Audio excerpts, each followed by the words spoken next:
வாங்குகிற மதிப்பெண்கள் மட்டுமே நம்மளை மதிப்பீடு செய்யாது.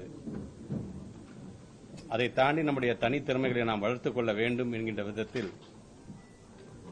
பிள்ளைகள் எந்த அளவுக்கு அது மதிப்பெண்கள் பெற்றிருந்தாலும் அதை முழுமனதோடு அதை ஏற்றுக்கொண்டு அடுத்த கட்டத்தில் நாம் நம்ம எப்படி ஃபைன் டியூன் பண்ணிக்கணும், எது சார்ந்து நாம் படிக்க வேண்டும் என்பதை எங்களுடைய பெருமதிப்பிற்குரிய ஆசிரியர் பெருமக்கள் எந்த அளவிற்கு உங்களுக்கு வழிகாட்டுகிறார்களோ அந்த வழிகாட்டுதலை நீங்கள் பின்பற்ற வேண்டும்.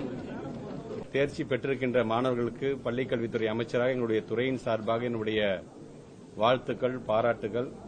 இல்லை, நான் இப்போ ஏற்கனவே அறிவிச்ச மாதிரி ஜூன் 2 தான் இருப்போம். இப்போ இருக்கிறோம் நாங்கள் இது வரைக்கும். நான் ஏற்கனவே சொன்ன மாதிரி தான் மாண்பு தமிழ்நாட்டு முதலமைச்சர் அலுவலகத்தில் இதுக்குன்னு தனியாக டிபார்ட்மெண்ட்டே இருக்கிறாங்க. அவங்க தான் இந்த வெயிலோட அளவு இதை ப்ரெடிக்ட் பண்ணக்கூடிய டிபார்ட்மெண்ட் அவங்க தான். ஒவ்வொரு ஆண்டும் பார்த்தீங்கன்னா அவங்க நமக்கு என்ன அறிவுறுத்தல் பண்ணுகிறார்களோ அதன் அடிப்படையில் நம்ம அறிவிக்கணும். கண்டிப்பாக நீங்கள் சொல்லும் போது மாணவ செல்வங்களுடைய அந்த வெயில் தாக்கத்திலிருந்து அவர்களை நாம் காக்க வேண்டியதும் ஒரு அரசாங்கத்தோட கடமை தான். ஸோ அவங்க என்ன எங்களுக்கு அறிவுரை சொல்லுகிறாரோ அதுக்கு தகுந்தாப்புல அது முடிவெடுக்கப்படுது. எங்கள் பிள்ளைங்க இப்போ எக்ஸாம் எழுதுறாங்க, எங்கள் டீச்சர்ஸ் பாடம் நடத்துறாங்க. சரியா? இப்போ நீங்கள் அந்த கிரெடிட் எங்களுக்கு நீங்கள் கொடுக்க மாட்டீங்க இல்லையா? நீங்கள் ஒரு சஸ்பெக்டாக வைப்பீங்க.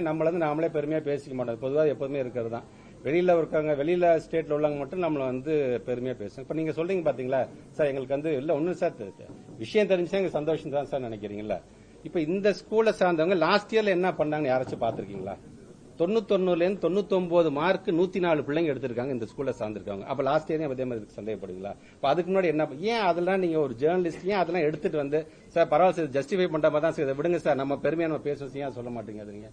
இப்ப நீங்க கிட்டத்தட்ட பாத்தீங்கன்னா ஒவ்வொரு இதுலயும் பாத்தீங்கன்னா நாட் ஒன்லி அந்த கெமிஸ்ட்ரியில மட்டும் இல்ல. இப்ப நீங்க எந்த குழந்தைங்க 167 பிள்ளைங்க 100 வாங்கி சொன்னா அதே பிள்ளைங்க மத்தபடி இருக்கின்ற பிசிக்ஸ்லயும் சரி மேத்தமெட்டிக்ஸ் சரி எல்லாத்துலயும் பாத்தீங்கன்னா 90-98 மார்க் எடுத்திருக்காங்க.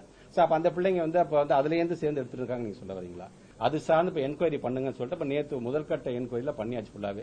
சோ அதுல இந்த மாதிரி கொஸ்டின் பேப்பர் லீக்கேஜ்ங்கிறதோ இல்ல அது சார்ந்து யாரெல்லாம் அதுல சம்பந்தப்பட்டிருக்கிறாங்க, அங்க யார் கஸ்டோடியன் பாயிண்ட்ல யார் இருந்தா, யார் டிஓ இருந்து அந்த கொஸ்டின் பேப்பர் போய் எடுத்துட்டு போனது யாரு, அங்க இருந்த சூப்பர்வைசர் யாரு, அவங்க எந்த ஸ்கூல்ல சார்ந்தாங்க, அந்த சூப்பர்வைசர் உள்ளபடியே கெமிஸ்ட்ரி டீச்சரா இல்ல வேற சப்ஜெக்ட் டீச்சரா, இப்படி கிட்ட 100 பேரை கொண்ட ஒரு ஃபர்ஸ்ட் லெவல் ஆஃப் என்கொயரி நாங்க முடிச்சிட்டோம். பட் இருந்தாலும் நான் விட மாட்டேன். திருப்பி அதை நீங்க பாருங்க. நீங்க சப்போஸ் உள்ளபடியே 167 பேர் நம்ம பிள்ளைங்க கண்டிப்பா அந்த 100 வாங்கிருக்காங்க. டீச்சர்ஸோட அந்த ட்ரைனிங் தான் அந்த மாடல் நம்ம எடுத்துட்டு ஒட்டுமொத்த தமிழ்நாட்டில் இருக்கின்ற பிள்ளைங்க 100 வாங்கறதுக்கு என்ன செய்வோமோ அதை நாம் தெரிந்து கொள்ளலாம் என்கின்ற அறிவுரை நான் சொல்லிட்டு தான் வந்திருக்கேன். நான்